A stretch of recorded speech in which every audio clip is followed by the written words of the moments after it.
சற்று முன் கிடைக்கப்பெற்ற மிக மிக முக்கியமான செய்தி ஒன்று வெளியாகியிருக்கு. சேகர் பாபு கைது, போலீஸ் குவிப்பு, அதிர்ச்சியில் ஸ்டாலின். சென்னை துறைமுகம் தொகுதி தேர்தல் நாளான ஏப்ரல் 23 அன்று நடைபெற்ற மோதல் தொடர்பாக திமுகவை சேர்ந்த முன்னாள் அமைச்சர் கே சேகர்பாபு மீது சென்னை மாநகர போலீஸ் 4 பிரிவின் கீழே அதிரடியாக வழக்கு பதிவு செஞ்சிருக்காங்களாம். அதாவது பார்த்தீங்கன்னா, தமிழ்நாடு சட்டசபை தேர்தலில் துறைமுகம் தொகுதியில் போட்டியிட்ட முன்னாள் அமைச்சர் சேகர்பாபு தரப்பினருக்கும் தாவேகா வேட்பாளர் சினோரா அசோக் தரப்பினருக்கும் வாக்குப்பதிவு நாளான ஏப்ரல் 23ஆம் தேதி தகராறு ஏற்பட்டது. கடந்த ஏப்ரல் 23ஆம் தேதி தமிழ்நாடு சட்டமன்ற தேர்தலுக்கான வாக்குப்பதிவு நடைபெற்றது. அதாவது சென்னை துறைமுகம் தொகுதியில் திமுக சார்பில் முன்னாள் அமைச்சர் சேகர்பாபு, தமிழக வெற்றி கழகம் சார்பில் சினோரா அசோக் ஆகியோர் களம் கண்டாங்க. வாக்குப்பதிவு நாள் அன்று துறைமுகம் தொகுதிக்குட்பட்ட வாக்குச்சாவடி ஒன்றின் அருகே திமுக மற்றும் தாவேகா தொண்டர்களுக்கு இடையே திடீர்னு வாக்குவாதம் ஏற்பட்டுச்சு. கடைசியில் பார்த்தீங்கன்னா அது கைகலப்பாக மாறிச்சு.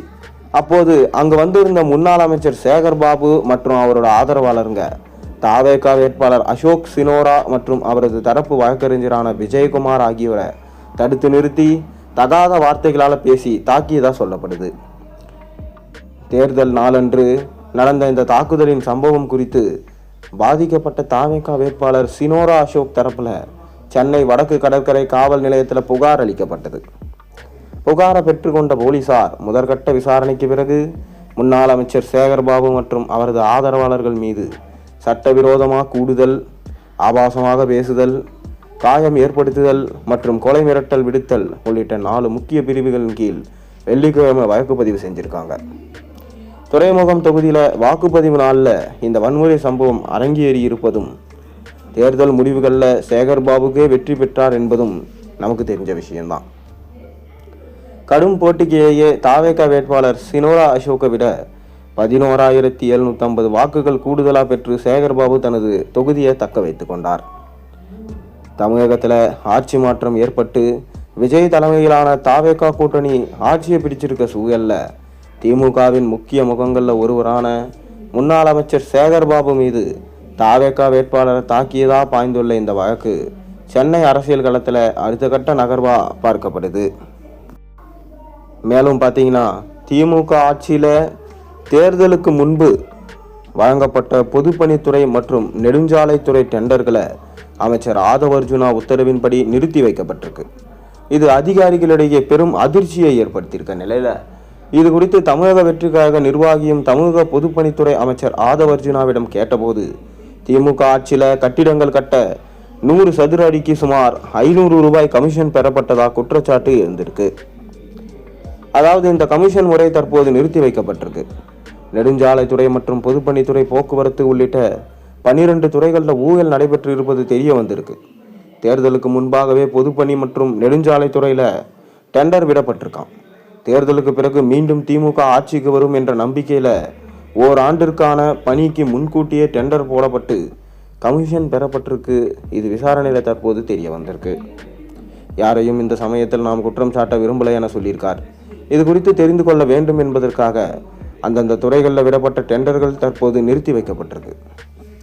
டெண்டர் பணிகள் வழங்குவதில் 15% ஒரு குடும்பத்திற்கும், அமைச்சருக்கு 15%, அதிகாரிகளுக்கு 5% என 35% கமிஷன் திமுக ஆட்சியில் கைமாறி இருக்கிறது தற்போது தெரிய வந்திருக்கு. தூய்மையான ஆட்சியை வழங்க வேண்டும் என்பதற்காக 50 ஆண்டுகளாக நடைமுறையில் இருந்த ஆட்சியை தூய சக்தி தமிழக வெற்றி கழக முதலமைச்சர் விஜய் அதனை தற்போது மாற்றியிருக்கார். முதலமைச்சர் குடும்பத்திற்கும் அமைச்சர்களுக்கும் எந்த கமிஷனும் கிடையாது என்ற நிலை தற்போது உருவாகியிருக்கு. இன்னும் எங்களுக்கு 60 நாட்கள் கால அவகாசம் கொடுத்தா முழு நிர்வாகத்தையும் மாற்றி காண்பிப்போம் என சொல்லிட்டு இருக்காங்க. அது மட்டுமின்றி பொதுப்பணி மற்றும் நெடுஞ்சாலைத்துறையை அமுல் நிறுவனத்தை போல வருவாய் ஈட்டும் துறையா மாற்ற திட்டமிட்டிருக்கிறதா அமைச்சர் ஆதவ் அர்ஜுனா சொல்லியிருக்கார். திமுக ஆட்சியில் 2021 முதல் 2026 மே வரை பொதுப்பணி மற்றும் நெடுஞ்சாலைத்துறை அமைச்சரா ஏவாவேலு இருந்தார். ஒவ்வொரு ஆண்டும் தமிழ்நாடு பட்ஜெட்டில் நெடுஞ்சாலைகள் மற்றும் சிறு துறைமுகங்கள் துறைக்கு சுமார் 18,000 கோடி முதல் 20,000 கோடிக்கு மேலே நிதி ஒதுக்கீடு செய்யப்பட்டு பணிகள் மேற்கொள்ளப்படுதான். உதாரணமாக சொல்லணும்னா, கடந்த ஆட்சி காலத்தில் முதலமைச்சரின் கிராமப்புற சாலைகள் மேம்பாட்டு திட்டத்தின் கீழே சுமார் 2788 கிராம ஊராட்சி ஒன்றிய சாலைகள் மேம்படுத்த 3056 கோடி மதிப்பீட்டிலும், அதனைத் தொடர்ந்து 605 கிலோமீட்டர் சாலைக்கு 675 கோடி மதிப்பீட்டிலும் பணிகள் மேற்கொள்ளப்பட்டது. கடந்த 3 ஆண்டுகளில் மட்டும் 381 பாலங்களுக்கான திட்டப்பணிகள் இத்துறையின் மூலம் டெண்டர் விடப்பட்டிருக்கான். பொதுப்பணி மற்றும் நெடுஞ்சாலைத்துறையின் கீழ் குறிப்பிட்ட ஒரு டெண்டரின் ஒட்டுமொத்த மதிப்பு என்று தனியாக ஒற்றை தொகை வரையறுக்கப்படலை. மாறா ஒவ்வொரு நிதியாண்டிலும் பல்வேறு சாலை மேம்பாடுகள், பாலங்கள் மற்றும் கட்டிட பணிகளுக்காக பல ஆயிரம் கோடிகளில் தனித்தனியாக பல டெண்டர்கள் விடப்பட்டு முறைகேடுகள் நடந்தப்பட்டிருக்கிறது தற்போது தெரிய வந்திருக்கு. இதேபோல தமிழக முன்னாள் அமைச்சரும் திமுகவின் முக்கிய நிர்வாகியுமான அனிதா ராதாகிருஷ்ணனுக்கு எதிராக சட்டவிரோத பணப்பரிமாற்ற தடை சட்டத்தின் கீழ் விசாரணையை தொடங்குவதற்கு அனுமதி கோரி அமலாக்கத்துறை தமிழக அரசுக்கு, அதாவது விஜய்க்கு அதிகாரப்பூர்வமாக கடிதம் ஒன்றை அனுப்பியிருக்காங்க. புதிய தாவேகா அரசுக்கும் எதிர்க்கட்சிகளுக்கும் இடையே ஏற்கனவே பல்வேறு அரசியல் விவாதங்கள் தீவிரமடைஞ்சிருக்கு. இந்த சூழலில் அமலாக்கத்துறையின் இந்த அதிரடி நகர்வு தமிழக அரசியல் களத்தில் கூடுதல் பரபரப்பை ஏற்படுத்தியிருக்கு.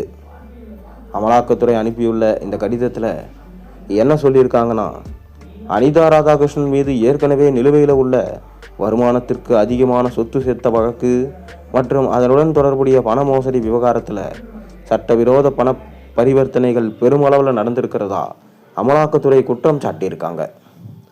இந்த சட்டவிரோத பண பரிமாற்ற தடை சட்டத்தின் கீழே அவரின் முழுமையான மற்றும் விரிவான விசாரணையை மேற்கொள்ள தங்களுக்கு அனுமதி வழங்க வேண்டும் என்றும் தமிழக அரசிடம் மத்திய முகமை அனுமதி கோரியிருக்காங்க.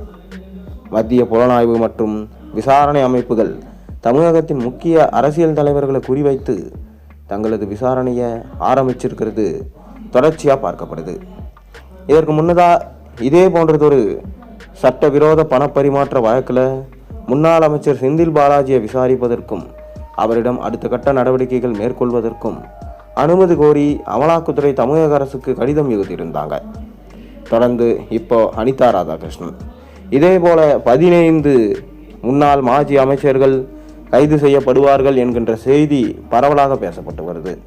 இனி திமுகவுக்கு அடி மேல் அடி என்பது அமலாக்கத்துறையே கண்கூடாக காமித்துவிட்டது.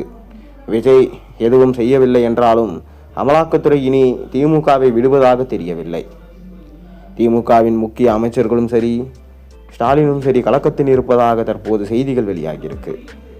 நாம் ஏன் தோற்றோம், எதனால் தோற்றோம் என ஆராய 35 பேர் கொண்ட குழுவை அமைத்திருக்கும் ஸ்டாலினுக்கு உண்மையிலேயே ஏன் தோற்றோம் என்பது தெரியாதா என தற்போது கேள்வி எழுப்பப்பட்டு வருகிறது. இனி திமுக கட்சியே 15 ஆண்டு காலத்திற்கு தமிழகத்தில் வெற்றி பெற முடியாது. ஏனென்றால் 15 ஆண்டு காலத்திற்கு முக்கிய அமைச்சர்கள் அனைவரும் சிறையில் இருக்க வேண்டிய கட்டாயம் தற்போது ஏற்பட்டுள்ளது. பொறுத்திருந்து பார்ப்போம் என்ன நடக்கப் போகிறது என்பதை.